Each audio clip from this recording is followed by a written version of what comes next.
Hello, everyone. This is Mary Kurek with Frontrunners Innovate, and I have with me today a special guest out of Africa. He's in the Gambia, and his name is Onochie Lawrence. And what an interesting sort that you are. I love the fact that we can get into a little bit more of what we call the human capital around the world with you. Thank you. Onochie carries a title of being a private consultant in the HR world and also a secretary general of a project that we'll talk about in a few minutes, tied to the African Bank. Very much into the United Nations and the Sustainable Development Goals. We very much appreciate that because, as you know, we align with those here under my umbrella, Frontrunners Development, Inc. And we do a lot of work in Africa and the continent and in other places around the world to kind of bolster the SDGs. So we're looking forward to hearing what you have to say about all this. But we're going to start a little bit with your background to see what is this interest in developing human beings and helping that employment piece come about, but also ties to all the other impact pieces about you, because I know we have a climate piece that goes into the makeup of your being. So we're going to get to that. But tell us a little bit about your background. Thank you so much for that. Thank you so much for that. Talking about my background, wow, it's quite a lot. Let's go there. Let's start there. It's quite a lot. Let me start from somewhere, okay? Currently, I am the SDG. I am the SG, Secretary General of African Bank. And the mission is to provide affordable electricity for African countries and Pacific nations, and also to complement the SDG United Nations program. In doing this, we created 2 corridors.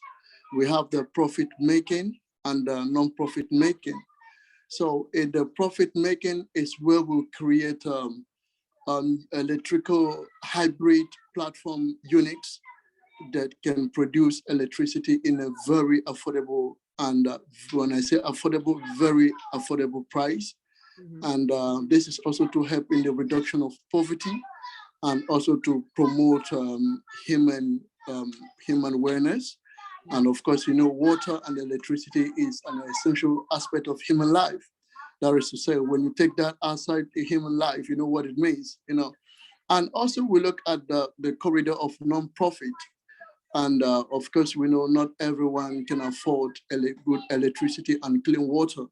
So we created the corridor of non-profits to help people, communities that are poor and cannot afford affordable water and electricity. So in doing that, we intend to promote the SDG project, SDG purpose, in the sense that there are African countries, there are African communities, there are African societies wherein they have not even gotten access to electricity, and they've not even gotten access to clean water. So we come to these places and we would assist them, supply them water, supply them electricity, all for free. And this objective is set to start officially in January with our piloting grant in Madagascar. So we have chosen Madagascar as a piloting grant, where would we launch the non-corridor aspect of the project. So it's a massive project, and we'll also move from Africa to Pacific countries as well. And this is also to help in the reduction of carbon dioxide, because we are also creating technologies such as the hybrid electrical car charging system in African countries. That is to say that we want to create a perspective that diesels and petrol cars can be mitigated in use in Africa. So we want to create stations that can practically charge electrical cars. So that means that electrical cars can be imported in Africa, because in Africa, you hardly see people using electric car because of the issue of the charging point.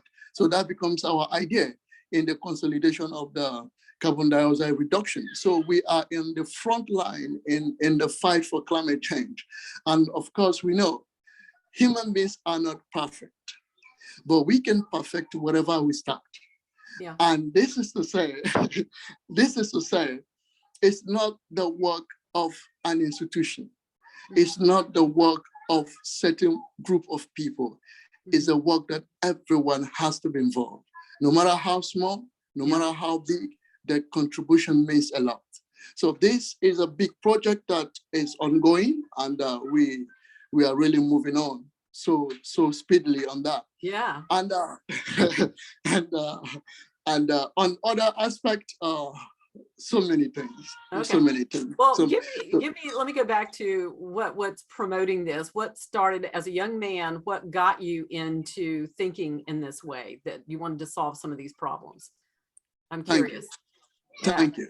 You know, from my background in human resource management, there is a perspective I first of all developed when I started the journey in concentrating in human resource management.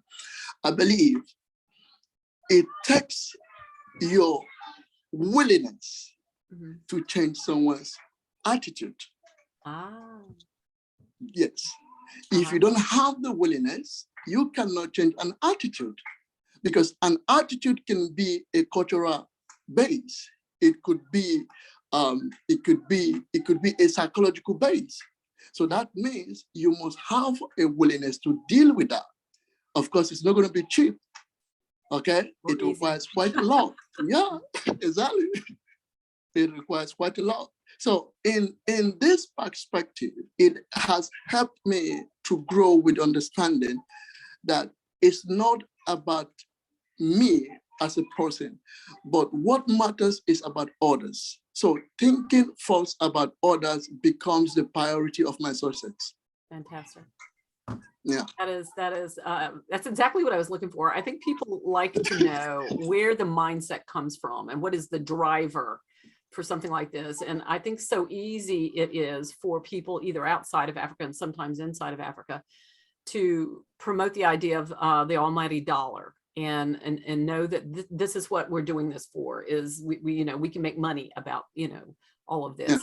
I think there's, I embrace the theory of doing well by doing good, which is the social enterprise end of things. And so a lot of the people that I represent, and from a business development perspective, have the same thought of what if we manage to solve the problems of the world and commercialize it in a way that makes sense, that's useful and meaningful for everybody involved. And so I can appreciate the sense that, that what you're doing is coming from a big heart, but also knowing that, in solving some of these problems, it doesn't have to be just one way or the other way. It can be all inclusive and bring that solution to a happy ending, because that's where you get the mindset shift from other people when they know that the benefit is greater than what you really think it is. It's not just solving a problem, it's solving that problem and 3 other problems that come along with it.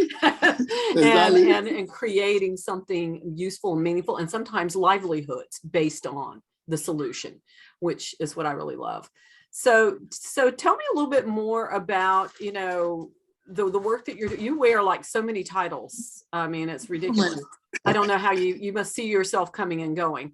Talk to me a little bit more about the lecturing that you're doing, the work in the academic field that you're doing, and because I know that you've said that you've done a couple of speakings lately, webinars, and one of them was tied to the United Nations, and the other one was more about mental well-being, that sort of thing.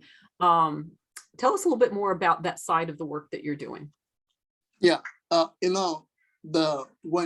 I was invited to speak on the United Nations Day celebration, I was specifically looking at the SDG, and looking about the goals, the 17 goals of the United Nations, and I was focusing more on the goal 1 and goal 2, which talks about the zero poverty and the zero hunger.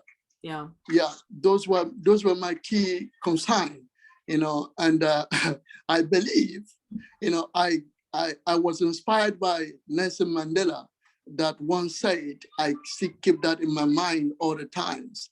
He said that poverty is a man-made. It's a man-made. And if we want to solve poverty, then we need to solve it as humans. Do you understand that? Yeah. So that becomes an aspect now. You know, the United Nations and other institutions, they have set up frameworks in solving the issue of poverty. But the question is, what exactly are we, the frontliners, doing? How do we complement this? Is poverty or zero hunger, is it a theory or is it practical? How do we really solve the issue of hunger? You know, these were my key concern or keynote areas. And I believe that in order for us to solve poverty, it's not just theoretically, it boils down to what we do to humans. It boils down to how we contribute. You know, it boils down to how we treat people. So it's a mindset for me, you know, and I made some contributions and perspectives to how we can all contribute together as a humans in solving this whole global zero poverty, zero hunger, and you know, and the rest of that. Yeah, and I also, you know, sometimes I mostly want to focus on, you know, the aspect of people, because this is me. It cannot be changed. You know, of course, just like you said, the mindset of people can be commercialized, but first of all, you have to think of people in helping people first. That's the clear aspect of life, you know. Yeah. So, and this is not a question I ask everybody, but I can't help it with you. So I'm gonna have to do it. Out of all the things that you've done so far, what do you feel like is the one thing that's most impactful and that you are most proud of? Well, I cannot really identify one because it's quite a lot. It is. Yeah, it's quite a lot. Because I have done so many voluntary work in terms of community development projects unpaid for, just to see that there is resilience, just to see that youth are empowered. I developed so many schemes and training on empowerment programs unpaid for, just to empower youth. So developing humans is my priority.